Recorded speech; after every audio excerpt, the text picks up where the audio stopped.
Celebrate ಮಾಡ್ತಾ ಇದೀವಿ. ನಮ್ಮ ಮಕ್ಕಳನ್ನೆಲ್ಲ ಕರ್ಕೊಂಡು ಬಂದು ಚಾಮುಂಡಿ ಬೆಟ್ಟದಲ್ಲಿ ಇರೋ ಪ್ಲಾಸ್ಟಿಕ್ಸ್ನೆಲ್ಲ ಕ್ಲೀನ್ ಮಾಡ್ತಾ ಇದೀವಿ.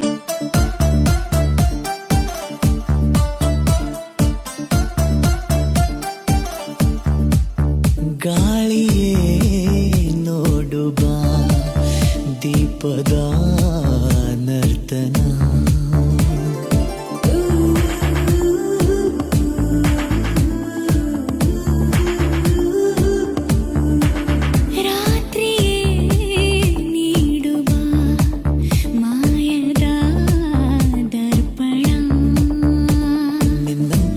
ಕಾಡಿಲ್ಲ ಇನ್ನಾರು ನನ್ನ ನಿನ್ನಿಂದ ಈ ಪಾಡು